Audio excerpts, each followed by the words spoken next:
મિત્રો એકવાર ફરી સ્વાગત છે આપનું ગુજરાતી મસ્તી ડિજિટલ પર। તો આવી રીતે લેવામાં આવે છે આર્મી મેડિકલનો ટેસ્ટ। આર્મી મેડિકલ ટેસ્ટની સચ્ચાઈ જાણીને આપ હેરાન રહી જશો। મિત્રો આર્મીમાં જવાનું સપનું તો હર કોઈ જુએ છે, પરંતુ વાત જ્યારે તેમાં આવતા મેડિકલ ટેસ્ટની આવે છે તો લોકોના પરછેવા છૂટી જાય છે અને બિલકુલ નથી સમજાતું કે આખરે મેડિકલ ટેસ્ટમાં થાય છે શું, આખરે કેવી રીતે આ વસ્તુ થાય છે। શું મેડિકલ ટેસ્ટ દરમિયાન માણસના કપડાં ઉતારી લેવામાં આવે છે કે એમની સાથે બીજું કાંઈ પણ થાય છે? આજના વિડીયોમાં તમામ સવાલોના જવાબ આપને જણાવીશું। બસ વિડીયોના અંત સુધી જોડાયેલા રહેજો। પરંતુ હા, વિડીયો શરૂ કરતા પહેલા એક નાનકડી વિનંતી છે। જો આપ ચેનલ પર નવા છો તો વિડીયોની નીચે દેખાતું સબસ્ક્રાઇબ બટન દબાવી અને ઘંટડી વગાડવાનું ના ભૂલતા, જેનાથી આવનારા વિડીયો મળે આપને સૌથી પહેલા। મિત્રો આપણે સૌથી પહેલા બોડી પાર્ટના વિશે વાત કરીએ તો એ હોય છે ચેસ્ટ, મતલબ કે છાતી। હવે અહીંથી જે આર્મીનો ક્રાઇટેરિયા હોય છે એમાં આપને ઓછામાં ઓછી 5 સેન્ટીમીટર સુધી પોતાની છાતી ફૂલાવવાની રહે છે, જેમાં આપણે શ્વાસ અંદર ખેંચવા પડે છે અને 5 સેન્ટીમીટર છાતી ફૂલાવવી પડે છે। હવે વાત કરીએ વજન વિશે। મિત્રો અહીં આપનો વજન ઓછામાં ઓછો 50 કિલો હોવો જરૂરી છે।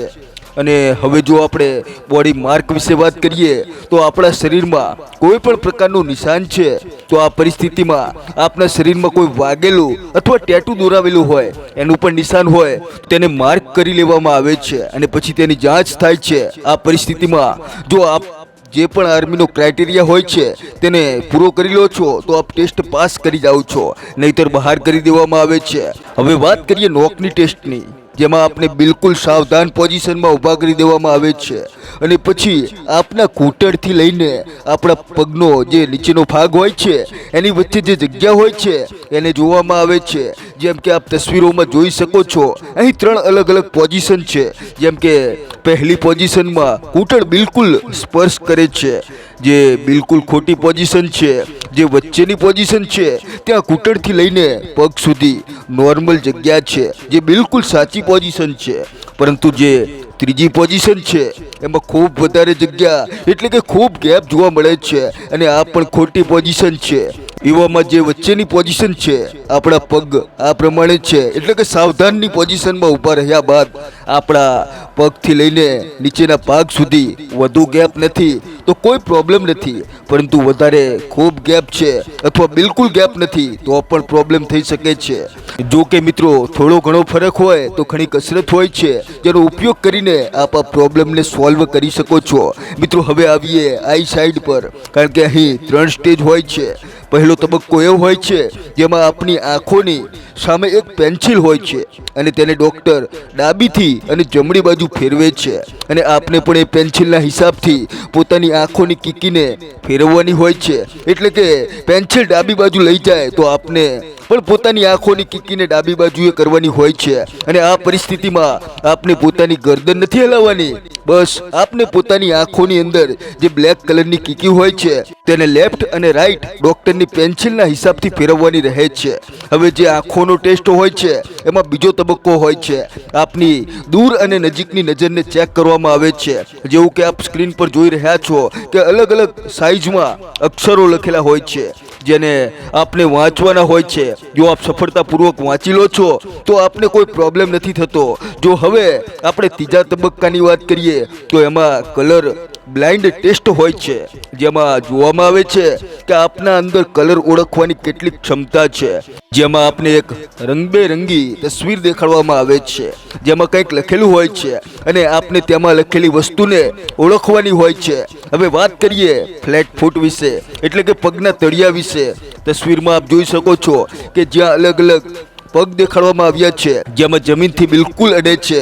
જો આપના પગ પણ એવા છે તો આપને પ્રોબ્લેમ થશે। બીજી તસવીર છે એમાં નીચેની તરફ થોડી જગ્યા અને એવું છે તો આપને બિલકુલ પ્રોબ્લેમ નહીં થાય, કારણ કે એ નોર્મલ પગ હોય છે।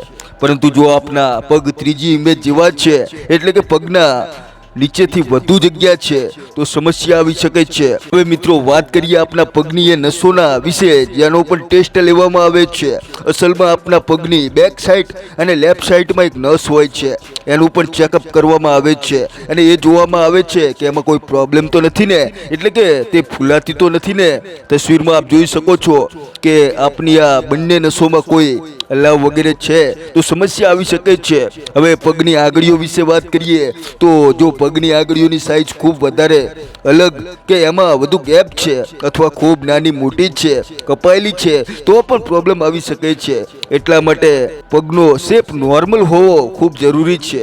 જો કે મિત્રો નાક અને દાંત વગેરેનો પણ પ્રોપર મેડિકલ ટેસ્ટ થાય છે, જેમાં તેનું પણ બરાબર હોવું જરૂરી છે. જો તેમાં પણ કોઈ ગડબડ છે તો પણ રિજેક્ટ કરી દેવામાં આવે છે.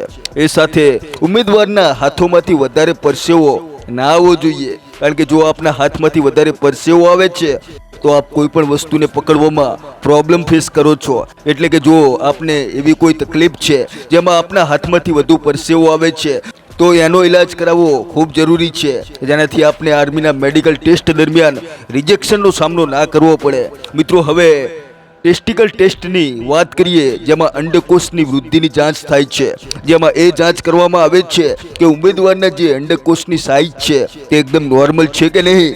એવું તો નથી કે બંનેમાં સાઇઝ અલગ અલગ છે, આ બધું પણ જાંચ કરવામાં આવે છે. તે નોર્મલ સાઇઝમાં સમાંતર હોવું જરૂરી છે અને આ જાંચ દરમિયાન અંડકોષવાળા ભાગને ઉપર કરીને જોવામાં આવે છે, જે ઘણીવાર અજીબ પણ લાગી શકે છે.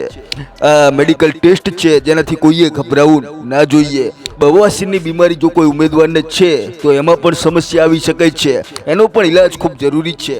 મિત્રો આશા છે કે આર્મી મેડિકલ ટેસ્ટ વિશે આપને બધું સમજાઈ ગયું હશે. અને હવે આપ આ વિડીયોને ક્યાંથી જુઓ છો એ મિત્રો કોમેન્ટમાં જરૂર જણાવજો, જેનાથી હું આપને દિલથી થેન્ક્સ કહી શકું. ફરી મળીશું એક નવા વિડીયો સાથે. જય હિન્દ.